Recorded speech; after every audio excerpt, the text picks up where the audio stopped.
Welcome to the Best Interest Podcast, where we believe Benjamin Franklin's advice that an investment in knowledge pays the best interest, both in finances and in your life. Every episode teaches you personal finance and investing in simple terms. Now, here's your host, Jesse Kramer. Welcome to episode 65 of the Best Interest Podcast. My name is Jesse Kramer. Later in the episode, Chris Hutchins will be joining me. Chris is the host of All the Hacks, one of the fastest growing podcasts out there, let alone personal finance podcasts. And Chris is really a credit card points master, among other hacks that he loves. And why does Chris love credit card points? Mainly, it's because he's a travel hacker. He loves to travel the world with his family for free. So we're going to segue into some of Chris's thoughts by first chatting a bit about travel, specifically a good lesson or two from my recent trips to Ireland and England, and also to Vietnam and Thailand. But before that, I want to give a quick shout out to this week's Review of the Week. Jane, thank you for writing in, Jane. Jane wrote in and said, Jesse's podcast is fantastic. I love the interviews, and Jesse also does a great job explaining complex financial topics. I've really enjoyed listening and definitely recommend it to anyone who's looking to improve their finances and stay inspired along their journey. Jane, thank you for the kind words. If you're hearing this, Jane, if you're listening right now, send me an email at jesse@bestinterest.blog, and I'll get you hooked up with a nice little best interest gift. Okay, let's travel to Vietnam really quick. The traffic in Hanoi, Vietnam, Kelly and I were there for a few days. It's insane. It is the Wild West. We witnessed it a little bit horrified firsthand. Stop signs, red lights are completely optional. There's no such thing as right of way that we might be used to here in most Western traffic patterns.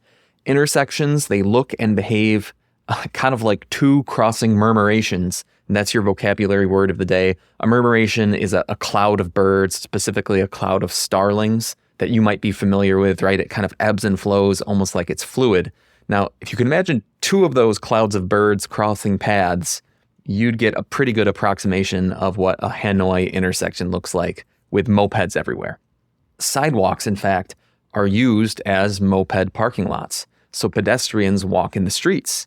And for pedestrians crossing the streets, the dead serious how-to advice, I mean, the advice that you would see in a tourism guide if you were traveling to Vietnam is first, when you're crossing the street, you should wait for a small dip in traffic density. You're never going to get rid of all the traffic altogether, but you should wait for the density to lighten up a little bit. And then you have to commit to crossing. Commit. You've got to go. And once you go, do not change speed. Keep going across the street.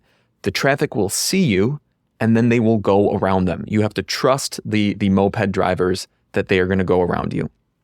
So in other words, to recap that advice, you have to violate every impulse you've ever learned as a Westerner. You have to walk directly into traffic, and you have to permit dozens of speeding mopeds to miss you by 1 to 2 feet each. It's insane. And yet, Vietnamese traffic works. And that's the real point I want to drive here. So how does it work? How is it that in this, to us Westerners, something that's completely insane, how is it working? I think it's because everyone in Vietnam, all these drivers are playing by the same rules. It might look and feel chaotic, but it's organized and it's agreed upon. Even if it is a little bit chaotic, even if it is chaos, at least it's organized and agreed upon chaos. The mopeds, the drivers, they all expect to slow down and to weave. They all expect to get cut off, even when they have green lights. They all expect pedestrians to cross the street in front of them, given, 30 feet or so of heads-up space. There's some universal nonverbal agreement among all the drivers, and I really mean nonverbal. We didn't hear a single Vietnamese person yell from their moped, despite the craziness surrounding them.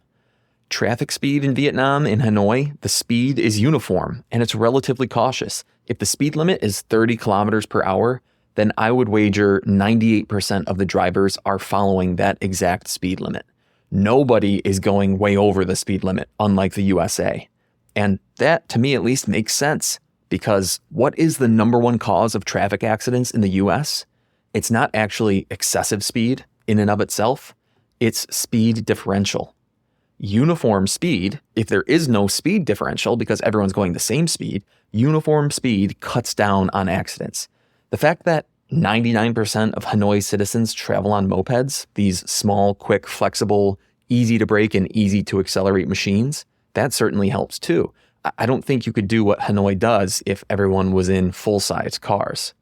I don't necessarily think Vietnam's traffic pattern is optimal, but nevertheless, it proved to me that success is less about perfecting all the details and more about adoption and buy-in. The Vietnamese, they make it work because they've all agreed to make it work. They've all bought into the system and they're cooperating together.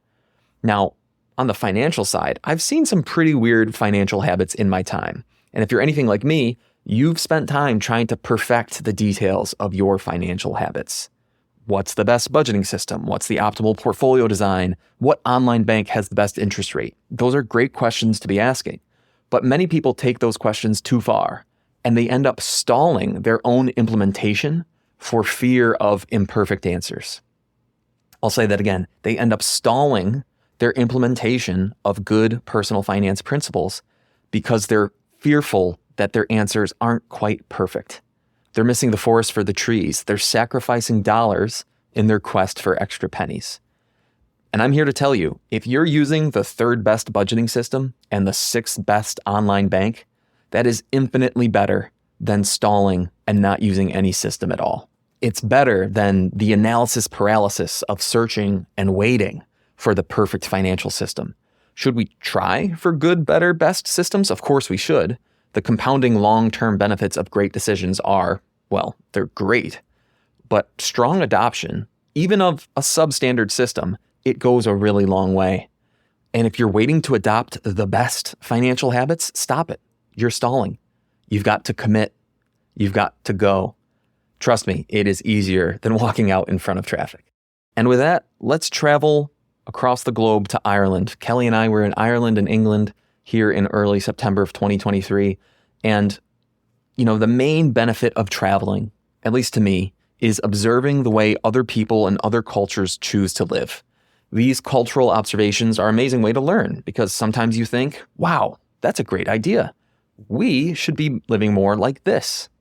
But other times you count your lucky stars that you were born where you were and when you were. Or you might realize things that you've been missing your whole life because after all, you don't know what you don't know.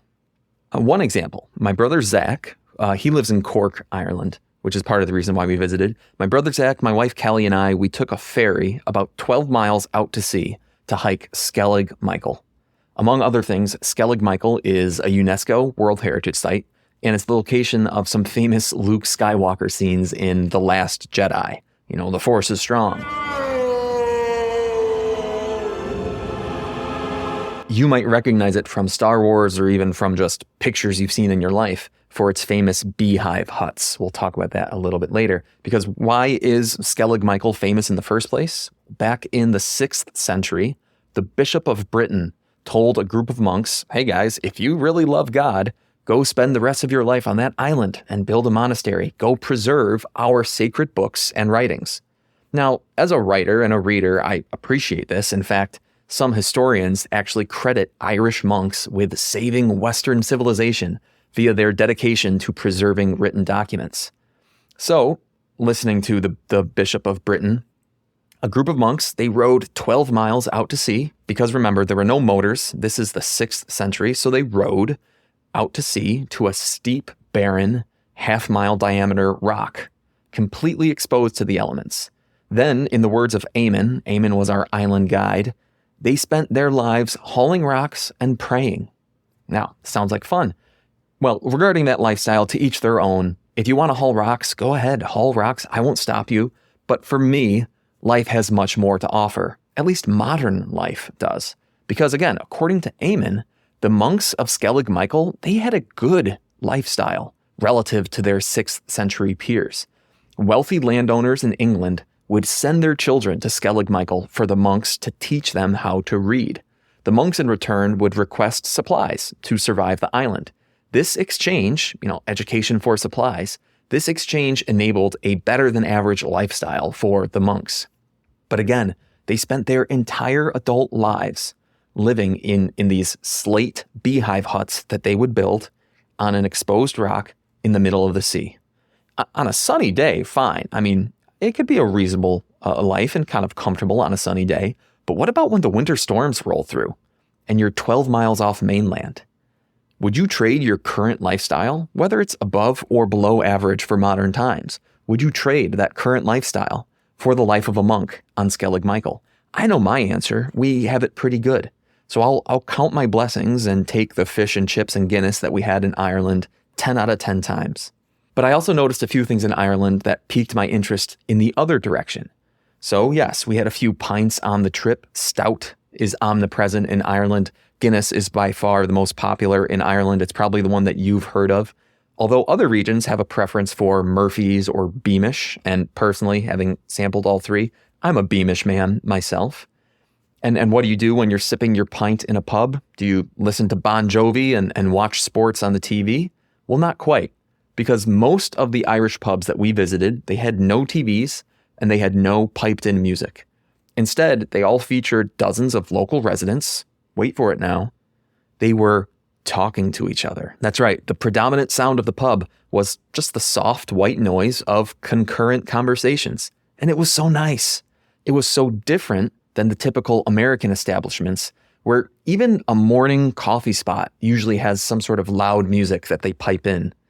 In general, the lifestyle in Ireland feels a full beat calmer, quieter, more serene than life in America. Now, are the reasons purely cultural? Does Irish history promote a quieter lifestyle compared to the go-get-'em America? Do personal economics play a role? Taxes overall are much higher in Ireland, so does that tend to push citizens towards relaxation and away from work? Or is America's hyper-consumerism and advertising culture manipulating us to spend, to play, to do more, and more? I'm not really sure what the reason is. But my takeaway from this Ireland trip is that I'll continue working hard when it's time to work, but I want to relax more. I want to take life a beat slower. For most Americans, including me, this relaxation is a twofold process. First is creating time to relax. We're all given the same 24-hour day, and we all face the same choices and challenges in how to use that time. So I need to actively choose to create quiet moments in my day or in my week. The second part is working on the ability to truly unwind. That is to say, work is going well. The best interest is going well. And they'll still be going well in an hour or in a day or however long a period I'm choosing to relax. Many of us struggle with that. We've programmed our brains on the notification spectrum, right? Our subconscious knows that emails are slowly dripping into our inboxes or that text messages are coming into our phone. We can't let it go, even when we're quote unquote relaxing. And that leads to some sort of constant level of stress, right? Notifications, work, the answers that we owe people, it's always on our mind. It's always causing some stress. It's a bit too much. So when I'm feeling overwhelmed, and even when I'm not feeling overwhelmed, I'm going to deliberately carve some time into my day, into my week for relaxation.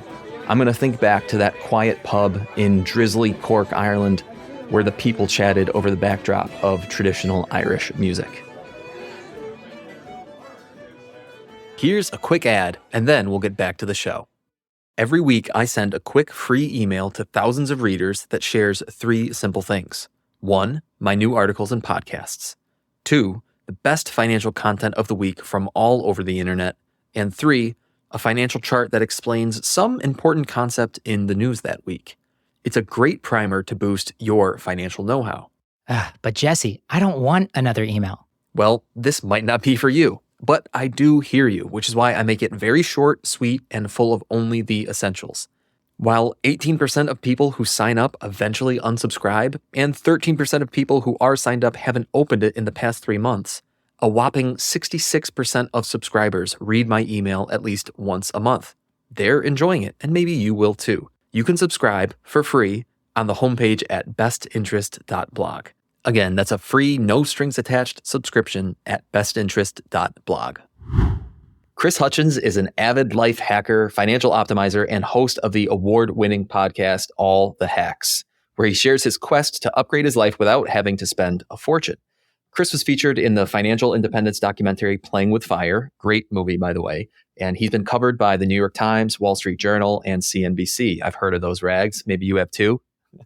Chris, thank you for joining us today. And I thought we could start today's conversation with just the title of your podcast, All the Hacks, and something you spend your time doing, hacking or life hacking. I've heard different connotations to it before. So from your point of view, what's a good definition of life hacking? And maybe what are some of the bad definitions of life hacking that you don't think people should pay attention to? Well, first off, thanks for having me. Second off, you forgot in my accolades sharing the stage with you on in FinCon. So there's that. Totally true.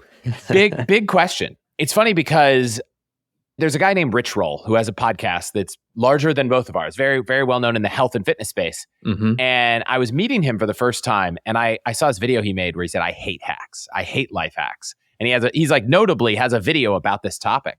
And I thought, man, this is going to be interesting. I wonder what he thinks. And so I told him about my shtick, if you will. And he was like, oh, I love it. And I was like, what? Here's a guy who said he doesn't like hacks. He doesn't like life hacks. And he loves what I'm doing. And he goes, I think there's too many people out there that think hacks are just like a way to not work, not try hard. He's like, it seems like what you're trying to do is find the most efficient way to try hard and get the outcome. You're not trying to not get the hard outcome. You're just trying to find an efficient way to do it. And he's like, and that I love. And so I never really thought about how to define hacking. It was just something I talked about. And now I think it's not about finding the easy way out. It's not about trying to, scam's the wrong word, but it's like, I'm not trying to cheat the system. I'm not trying to negotiate a discount that puts a company out of business. Like, I'm just trying to say, if you want a thing, there's probably maybe something you want that you didn't even know you want that's better, maybe a better way to get it, maybe another alternative. And my entire life is all about finding those things through what I've now created some principles around, but like a process to make sure you're getting the most optimal outcome. My working title for this book is like, is it better outcomes? Like, is that what it's all about? Like the hacks, who cares if you find an efficient way to get there? What you want is the better outcome. And the way you maximize the most better outcomes is you find the most efficient way to get to each one of them.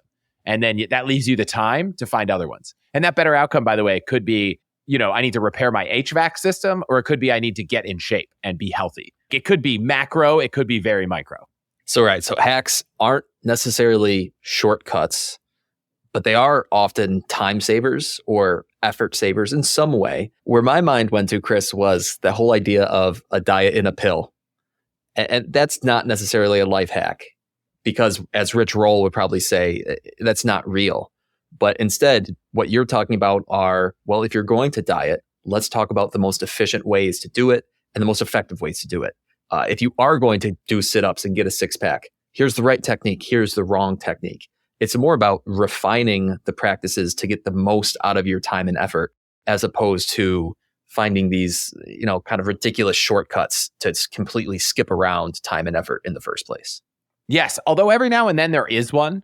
So I am not a doctor. I'm not going to go down whatever could be the risks of it. But these GLP-1 drugs, Ozempic, Mounjaro, from the doctors I've talked to, they're close to like miracle weight loss drugs. So sometimes there is a hack. Sometimes there's something that's, now the downside is it's super expensive. So the question is like, is there a way to get it cheaper? Right now, I don't have an answer for you. The only way I know to get it covered by insurance is to have diabetes. And I promise you, if your goal is to be healthy, getting diabetes for the purpose of losing weight is not the path. It's not the way to go. The path. Yeah, but I'll give you an interesting example, and it's probably taking it to a gross place right off the start. So sorry, everybody.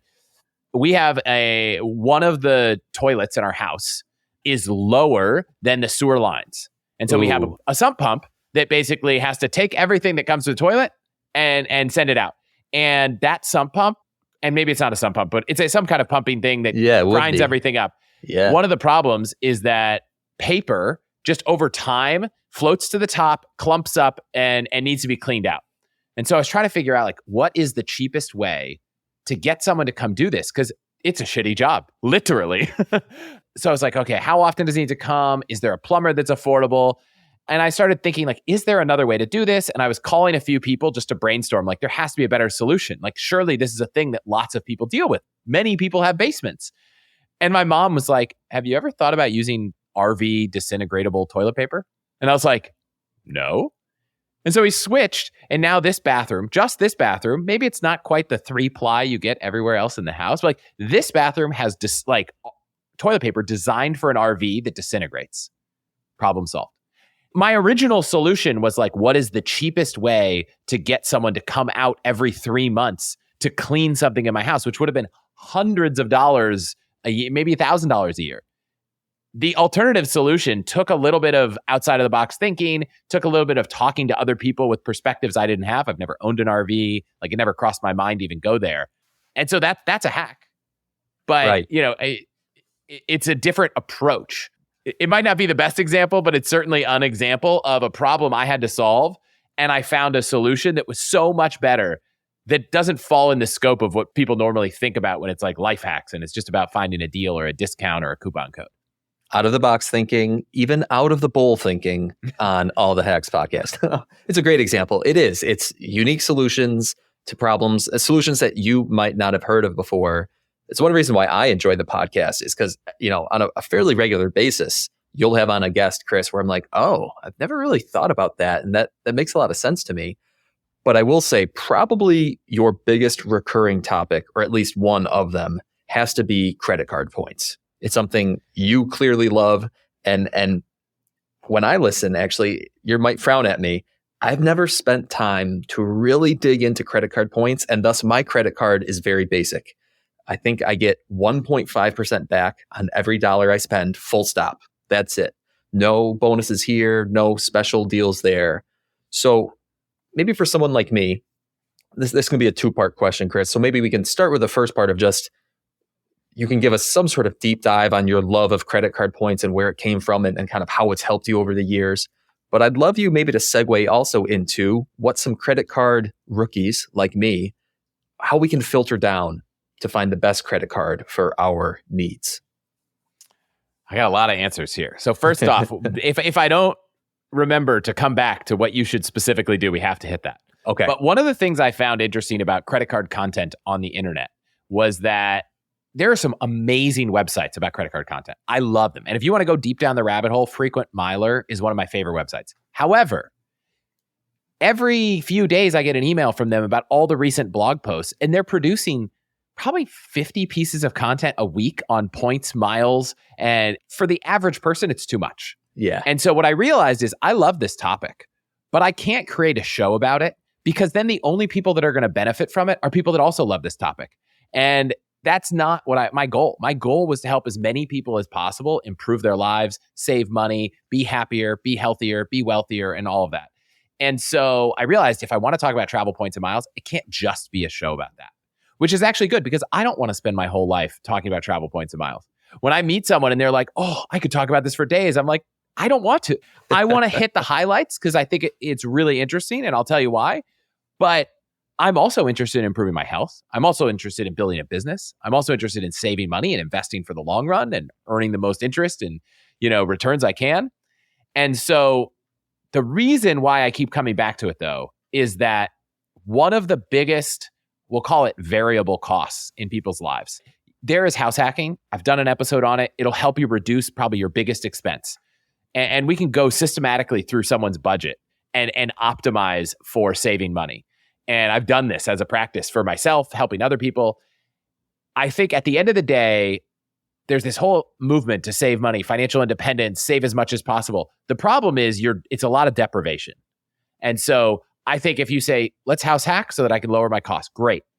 But if you're trying to save money, you often end up cutting out the things that bring you above the line. If here's a baseline where you just live and work and that's it, you save all this money by reducing your costs. I want to go above. And travel was one of these things that is pretty expensive. To go on a trip, on an airplane, stay at hotels, do activities with a couple people or a family of 4, like it could be thousands of dollars. Oh, definitely. And so I think for people trying to save money, it gets cut a lot. And it's one of their biggest expenses. And travel hacking is a way to bring down the cost of that travel so much that it makes it much more accessible. Whether you're trying to bring a $50,000 trip down to $5,000 or you're trying to bring a $5,000 trip to $100, like for anyone across any amount of money, I think travel hacking can have a huge impact.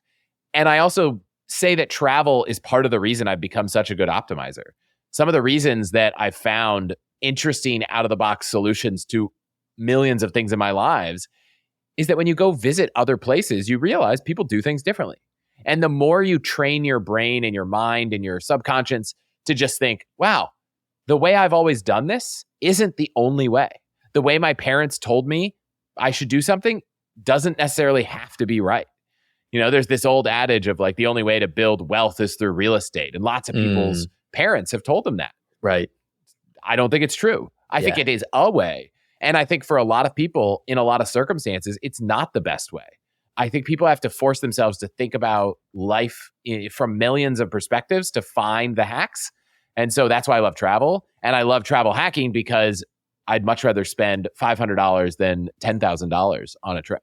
And so travel hacking, for the uninitiated, what you're saying, Chris, is that it almost always involves using some sort of credit card points, some sort of maybe airline miles through a credit card to reduce the price of your flights, reduce the price of your hotels, maybe reduce the price of things I'm not thinking of. I mean, is that kind of the whole idea of travel hacking and how you got into? Yeah. At its highest level, I think when you're spending money and you have the option to use a credit card and not pay fees, right? There are some merchants that'll say, oh, if you want to pay for with your bank account or a debit card, it's free. If you want to pay with a credit card, you have to pay 3%. A lot of people's rent does this, unless you have the Built card, which if anyone doesn't and you pay rent, allthehacks.com/built is my personal link. You get earn points on rent. It's a great card. But aside from that, when you spend money, merchants are paying a percentage for processing that credit card. And some credit cards will give you none of it back, and some credit cards will give you more of it back. So if the merchant's going to pay the fee when you use a credit card, you might as well use the best card possible. Now, you could decide that you want to pay cash and the merchant won't pay the fee and they'll probably earn a little bit of extra. That's up to you. But if you're spending money on a credit card, you can earn something back and you just have to decide how you want to use it. And the reason travel hacking is so compelling is that if done right, which takes some work, you can make the average point you earn worth anywhere on the low end from 2 to maybe 10 cents on the high end. So if you had a card that gives you 2 points back per dollar, just flat 2 points back, and you can make it worth 2 to 10 cents, you're effectively getting somewhere between 4 and 20% cash back. There isn't a cashback card that does that. So the reason I love travel hacking is for that purpose. If you decide I don't travel enough, I don't want to put in the time and energy into, making sure that I'm, using these rewards optimally, which isn't that hard, but it's definitely more work than just taking the cash back, then fine. There are cards that will give you 2% flat cash back. So 1.5, like at a minimum, switch to a card that'll give you 2% cash back. Citi Double Cash is kind of the most notorious. And I have no complaints about the Citi Double Cash other than they charge you a 3% foreign transaction fee if you're traveling. So it's not a great international card, but 2% cash back on everything domestically. Highly recommend over 1.5% on anything. Got it. 2% is table stakes. Well, let's dive deeper into that topic, Chris. What are some other questions I should be asking myself to filter down to the best card for my needs? Yeah, so it's interesting because I actually spent a ton of time trying to figure this out. And on the points side, not the cashback side, I built this spreadsheet. And I put 30 or so cards in it that I thought were the most common cards. You could put in your exact spending. I spend this much a year in these categories. And it doesn't have to be perfect, by the way. And you could go in and check. I wish that I could probably layer some AI. I haven't done that. You go check a bunch of cards and say, what am I going to effectively earn with this combo? And what I did was I said, okay, for the average spending pattern, which Bureau of Labor Statistics, Consumer Expenditure Survey, average 6-figure household, how do they spend money? And the answer was there was a 2-card combo that was the best. However, as you added more and more cards, I'm the crazy person with 12, 15 credit cards. Past 2, you really start to get diminishing returns unless you have some really big use cases, right? Okay. If you spend thousands of dollars a year on flights or tens of thousands of dollars a year, the Amex Platinum earns 5 points per dollar on flights. It's probably a good one to add to your arsenal. If you don't spend that much money on flights a year, the annual fee is, there's a bunch of coupon, kind of rebates and credits that kind of counter the annual fee, but it might not be worth it. But for the average person, it was 2 cards. And it was basically a catch-all card which in the cashback world would be a 2% cashback card, and in the points world would be a 2 points per dollar card. For me, that card's the Capital One Venture or Venture X. It's my, I literally am, it's sitting on my desk right here. We're not recording video for you all listening, but it's like on my desk. It's the card. It's one of 2 cards I carry in my wallet. As someone with a lot of cards, I carry a wallet that snaps to the back of my iPhone, has a driver's license and 2 credit cards. The Venture X is like my staple because it's 2x everything. Then you want to optimize for a card that maximizes your spending wherever you spend the most money. For the average household, that I found that card was the Amex Gold because it's 4 points per dollar on dining and 4 points per dollar on groceries. Got it. That 1-2 combo was pretty simple. However, I will throw a caveat in here that is, in order to get the maximum value out of both of those cards, you're going to need to play some of the travel hacking game. If you want to reserve the right to not have to play some of the travel hacking game, there are other combos for cashback, or I think Chase has a great middle of the road option, which is you could add, and I think if the 1-2 on Chase is one of the Chase Sapphire cards, the Sapphire Reserve or the Sapphire Preferred, and the Freedom Unlimited. Now keep in mind, the Freedom Unlimited is only going to earn 1.5% on everything, not 2. But Chase gives you this ability to use the points in their travel portal. And if you have a Sapphire card, whether it's Reserve or Preferred, you get a little extra value. They're either worth 1.25 or 1.5 cents. So I think it's a compelling alternative to cash back to match those 2 cards. You earn all your points in one platform. So you're not trying to say, oh, I've got some Amex points here, I've got some Capital One points here. That could be tough. An alternative, though, is also the Venture. And I know this is going deep, but the Venture and the Saver or Saver One card on Capital One is another good combo because the Saver card has high return on dining and groceries as well, if you want to stay all within the Capital One ecosystem. And honestly, you could also go Citi Double Cash and Citi Premier. Within each card ecosystem, there's kind of 2 cards that make for a great combo. Got it. And I think until you get deep into this, having to say, well, I've got 20,000 Chase points and 40,000 this point, it's hard if they're all in different places. Yeah. So the only one I will say doesn't work on its own well is Amex, because Amex just doesn't have a good everything else card. Interesting. They have a business card that'll give you 1.5 points if you own a business, and it's capped at $50,000 a year. There's a lot going on there. So when you want to play 2 cards across different programs, I think the Amex Gold is awesome. It's the other card that I keep in my wallet. But yeah, you could go down a deep, dark rabbit hole. However, I say all of this, and there's 2 interesting things to point out. One, I should have said earlier. If you're not paying off your credit cards in full and you have a balance and you don't have the cash to do it, this is not your game. Credit card interest, especially right now with high interest rates, is so high that no amount of points and anything is worth carrying a balance. So step 1, pay off your cards. The other interesting thing is, let's pretend, which is not even possible, but let's pretend that you could open up a bunch of credit cards that somehow manage to make all the categories you spend money on 4x, right? Mm-hmm. Everything is 4 points per dollar, which is actually really hard. And no matter how many cards I layer into my model, which look, if anyone's interested, you can go to allthehacks.com/card value. I have it there. You could pay as little as $1 and get access to this spreadsheet that I spent a bunch of time on. And you can play for yourself. No matter how many cards I add, I cannot get the points per dollar above 3x because there's just so many expenses that don't have multipliers. But let's just say you could. And you went and spent, let's say, $5,000. Okay. And that $5,000 could earn 4x points. You'd earn 20,000 points, which isn't great. You know, I'd say if you can get 2 cents of value, that's like $400.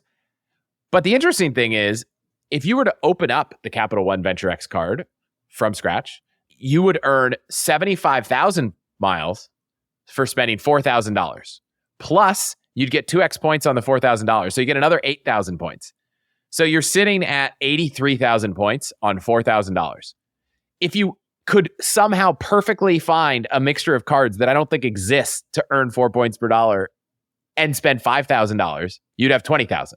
Got it. So the number of points you can earn in that example, 83,000 points on top of spending $4,000, that's 20.75 points per dollar, which if there were 2 cents is 41.5% cash back.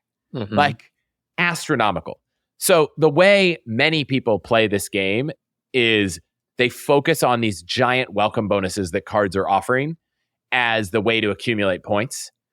And especially earlier in your career, earlier in your life, when you're not spending lots of money, it's just picking the perfect card is not as impactful as jumping on a really big welcome bonus when it comes out.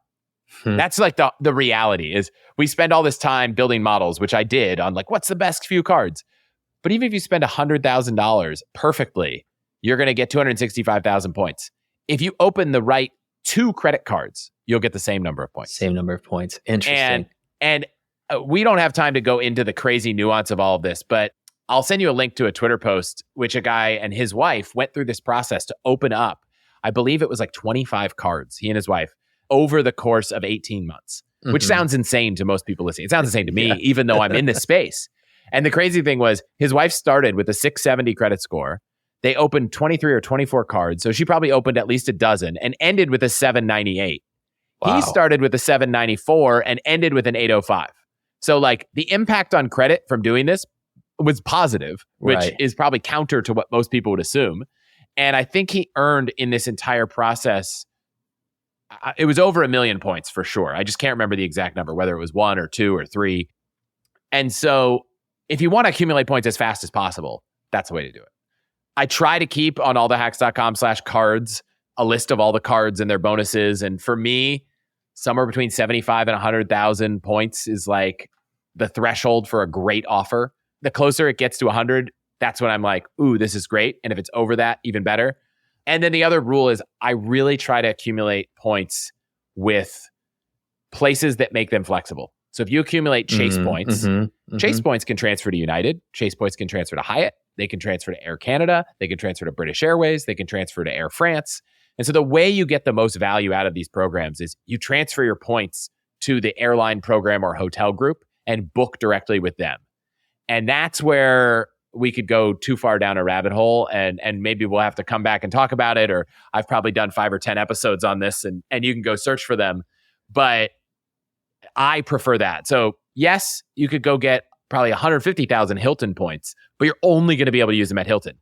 I would much rather, by the way, have 75,000 Chase Capital One points or Amex points than 150,000 Hilton points. Because those are flexible. Yeah. And unfortunately, the value of hotel points outside of Hyatt, IHG, Marriott, Choice Hotels, Hilton, they're all like somewhere around half a cent, 0.6 cents, 0.7 cents. So it's just a lot less value. Whereas the value of most frequent flyer miles and Hyatt is probably closer to 1 to 1.5 cents. So I just want the flexibility because sometimes my wife and I were planning a trip with our kids last year, right around this time, to go to London and Paris. And the absolute best deal, and just an example of how valuable your points could be. You know, we have enough points. We're going to go in business class. And the flights in business class were somewhere around I think like $6,000 or $7,000. The best deal to get to London or Paris. And we were like, we didn't care which city we started in and we had some flexibility. Well, the best deal to get to Paris was on Air France. And we booked with Air France. We flew direct flights, SFO to Air France. I think it was 65,000 points each way. But we booked one. The best way back was on United. And United wanted 80,000 points. But if I booked it on Turkish Air on the exact same United flight, if I booked it through Turkish Air's program, it was 40,000 points. Wow. Turkish Air is a transfer partner of Capital One. Put my Capital One points there. So for 105,000 points per person, which I know for some people getting started seems crazy. And by the way, you don't need to fly business class. You could do it in economy for probably 40,000 points. But I've played this game long enough and that's what I'm doing now. So for 105,000 points, we got a $6,000 flight. Now, what does that actually mean? Well, $6,000, 100,000 points, we were getting about 6 cents a point. Would I have paid for that business class flight with cash if I had no points? Maybe if it was like $2,000. Yeah. Probably not if it was $6,000. So maybe you could argue it's only worth 2 cents a point, not 6. But there's no way you could argue that I would have been better off with cash back. And we got to go to London. I guarantee you, if we didn't have the points, even though I think the flight is a fair price at $2,000 or $3,000, we weren't going to spend $15,000 to go to London. one of the big takeaways I'm getting here, Chris, is you can get a lot out of the travel hacking credit card point game, but it's certainly a function of what you're willing to put in. Meaning, like, all right, if I want to stay on the simple side of things, it sounds like I should definitely be getting a card that gets me at least 2% back on everything. And I should probably look at my and Kelly's budget, look at our biggest expenditure. It probably is groceries and dining out outside of housing and car costs, but find a secondary card that gives me extra points for those things that I'm spending the most on. If they come with welcome bonuses, even better. But it sounds like if you really want to go deep and open 10 plus cards and get tons of welcome bonuses and pay off your cards every month, which is probably the most important thing that we're talking about today. It's this little caveat, but you don't want to run credit card debt. But if you're willing to keep track of everything and go deep, you can fly to France for free, business class. Yeah. And by the way, like, we didn't always fly business class. And so if you could fly to France in economy, here's a great example. I think if you timed it right and got the best deal, you could probably do a flight to France with those 83,000 points from Capital One from just spending $4,000. I think 83,000 points, it'd be close. But I think there's a world where you could absolutely get to France in economy. You could probably get round trip for that if you timed it right and you got the right deals and prices and everything, which means open one card, spend $4,000 and go to Europe for free. The other thing interesting, cashback cards typically have lower bonuses, so you just don't get a lot of that. But look, if you don't want to play the game, no judging, right? But like the Saver One card is 3% cashback on dining, entertainment, grocery stores, and I think streaming.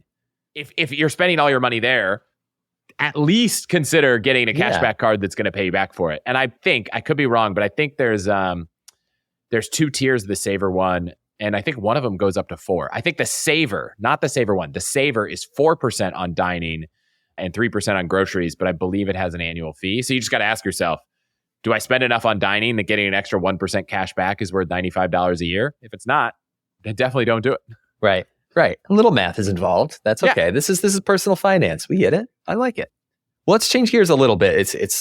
I really enjoy, I've now heard you go deep on credit card points, maybe 3 or 4 times on your podcast, on Animal Spirits, now here today. So you're starting to push me over the edge. I'm going to look into it myself, but we can focus on some other things because you've had, as of this recording, 134 podcast episodes, Chris, many of them involving some sort of real expert guest. You've had some amazing guests on, and I'm curious, which single episode, which single guest sticks out in your mind, and why was that particular episode so impactful for you?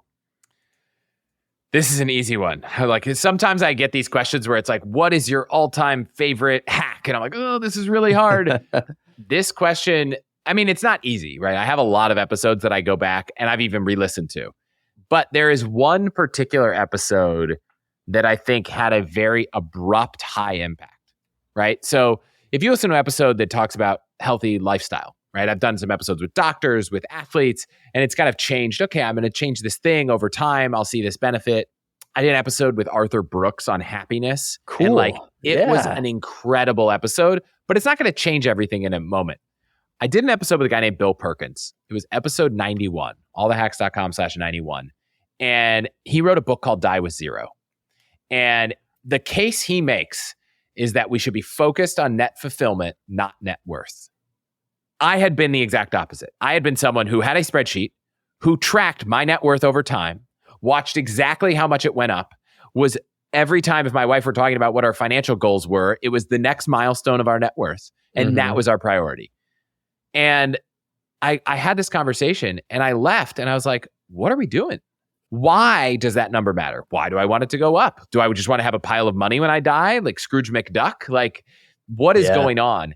And his message isn't spend all your money. It technically is, actually. I take it back. His message is die with zero. And when you die, you should have no money. It's not go blow all your money in your 30s. He makes a couple small cases, like instead of leaving all of your money to your kids, maybe give it to your kids earlier. Help them buy a house. Help them start a company. Give them the money when, by the way, you can watch the impact it has on their lives. You want to give money to charity? Great. Give it to it before you die. You'll see the impact it has on that charity. That charity will have that impact sooner. But the big thing was at each stage of life, there are things that can only really happen at that stage.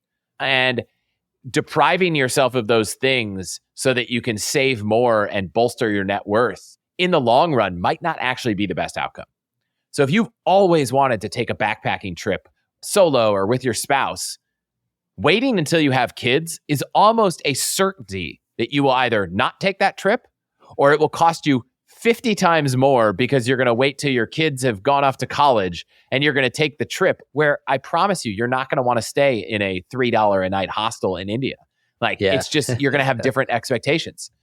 So that's something where if you have, and by the way, travel when you're willing to go slow and you're willing to backpack and stay in $1 hostels is pretty cheap.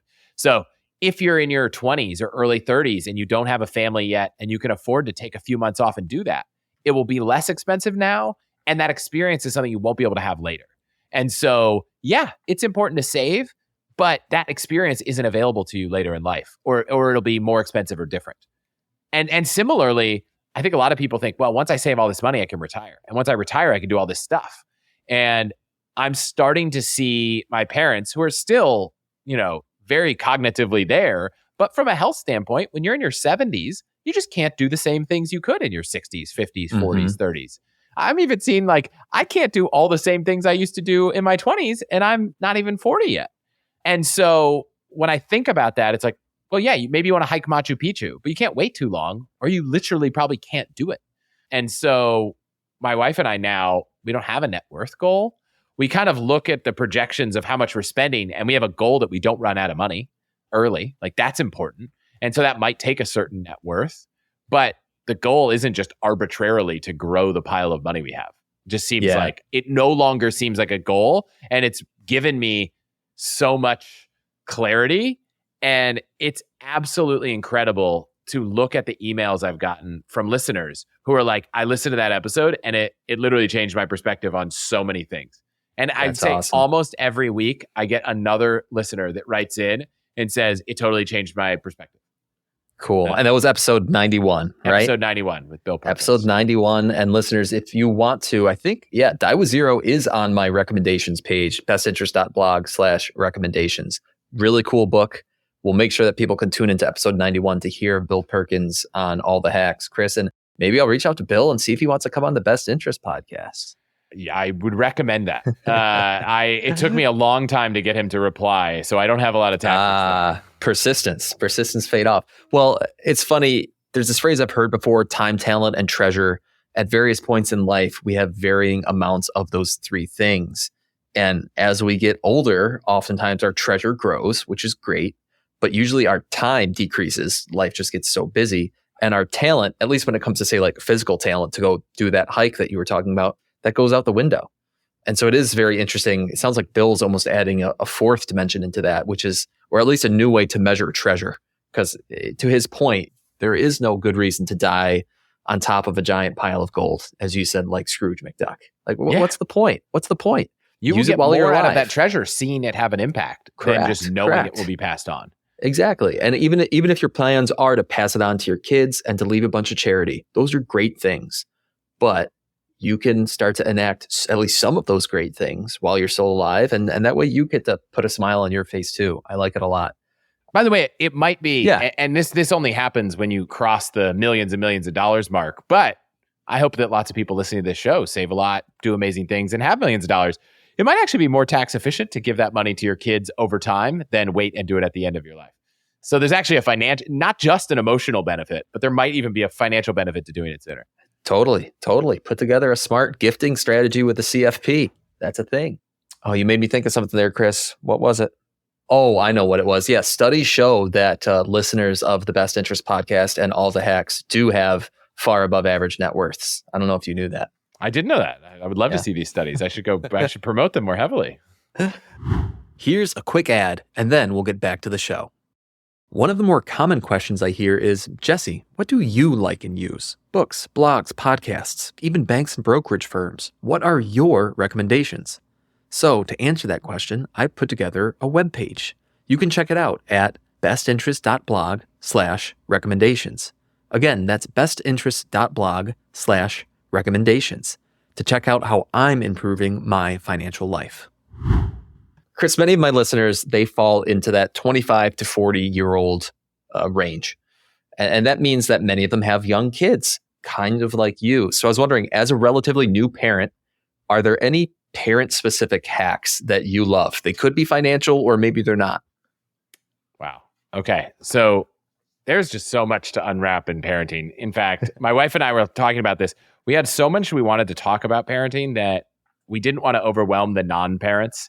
And so we're going to do a mini series on it next year where we do like not the main Wednesday episode, but something. That's cool. Well, I'm going to interrupt you What is your parental situation in case the listeners don't know? Yeah. Sorry. We have 2 kids, a 3-year-old and a 15-month-old. And so I would say I've got all kinds of stuff. And, we were trying to figure out how do you make a full-time job work when you are having child. And, for people that have the luxury of spending money, I'll just give this as an example of, I guess, a hack.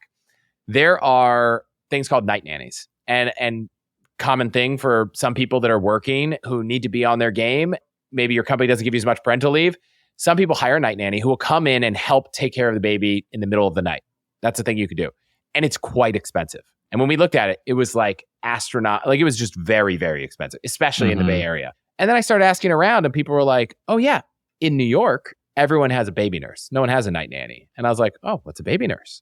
So I was going down this rabbit hole, and hopefully this can apply to things way beyond parenting. But I just started asking around. In New York, not everyone, many people who have enough money to hire someone who comes in, lives in the house with the family for a few months, maybe 30 days, 1-2 months when the baby's young, and helps during the day and at nights doing all of these things. And it ends up costing about the same or less than having someone come to your house for like 7 hours at night.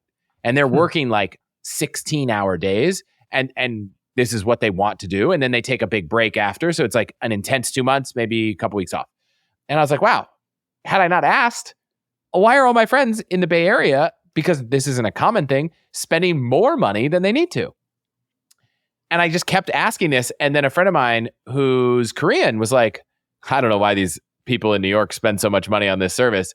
In Korean culture, we have a different thing that's just like that, except not only does the person take care of the kids, but they also make really hearty meals to help mom recover. And their goal is really helping the mom recover during this kind of confinement period, which is popular in Chinese and Korean culture and a few other Asian cultures, where someone's really there to take care of mom. But in order to let mom recover, they have to also take care of the baby. And so that ended up being about half the cost.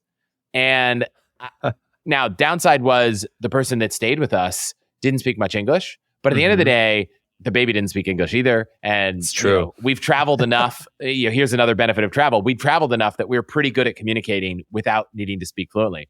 And so for a few weeks after both of our daughters were born, we had this amazing woman, Mrs. Park, come stay with us and help with a lot of things that actually allowed me to go back to work a little earlier, which then allowed me to take parental leave later after my wife went back to work. So we both had a bit of time over the first year to be off, but it wasn't all at once.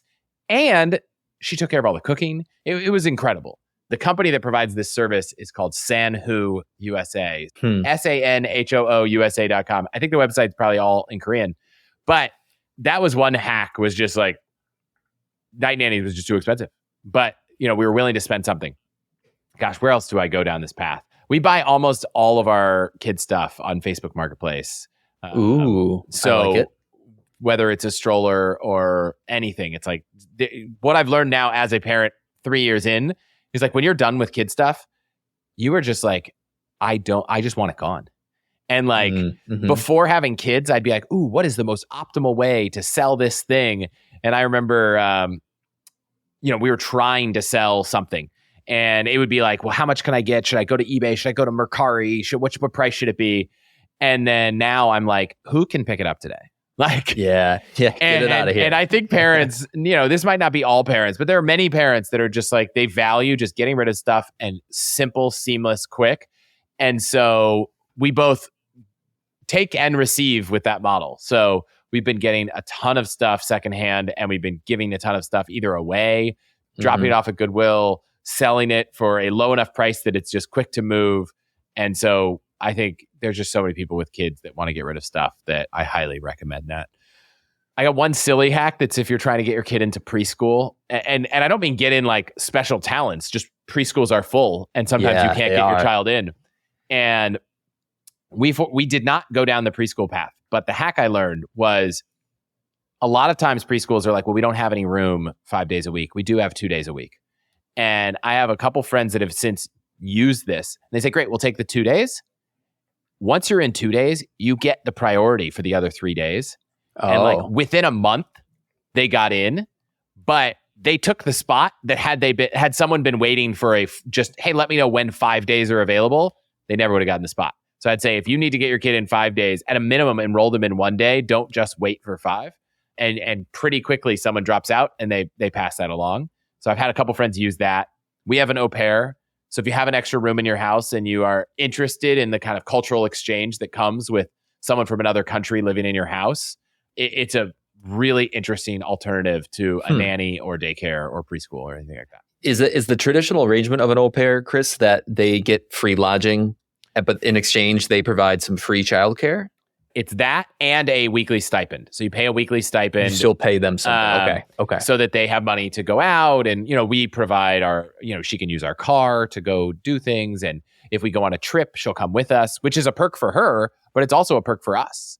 We were talking about how I'm going to this conference in Hawaii. We've made a family trip out of it. We're going for a week. She's going to have a few days to explore Hawaii, and she's going to be with us. But also, we're going to have a few days that, if my wife and I want to go out to dinner, we can go do that, while our kids are there without having to go find childcare in Hawaii, which is very possible, right? If you don't have an au pair, call the concierge of a hotel you're staying at and be like, who do you recommend for childcare? Use one of the care.com urban sitters sites. Like, there are lots of options that many people I know have used, but this is even easier because it's the person our kids are familiar with, and it's just so simple. So it doesn't work if you don't like people living in your house. It doesn't work if you walk around your house naked all the time. But if neither of those things are true and you have an extra room, it's been fantastic. And our daughter now speaks a little bit of Spanish, speaks a little bit of Italian. And so we get the cultural exchange of having someone from another country in our house, which is actually really fun because we're not traveling as much, because travel with children is a lot. And so we still get a little bit of the cultural exchange that you would get from travel without having to leave our home. That's awesome. What a great deal. Those are a few. I think I'll have some more next year.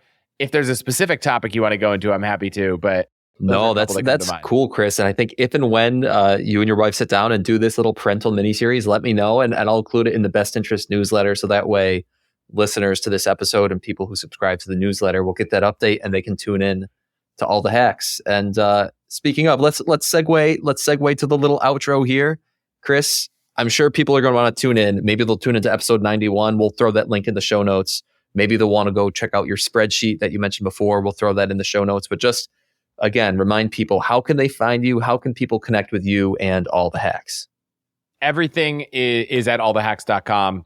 You can go there. If you're listening to this podcast, you're in a podcast player, you could just search All the Hacks. If you don't see an episode that's exciting this week, go look at last week. I try to do a really deep dive in lots of different topics, from insurance to health to finance and banking and investing and everything in between. So I'm sure there is something there that will help you upgrade your life, your money, your travel, hopefully all while spending less and saving more.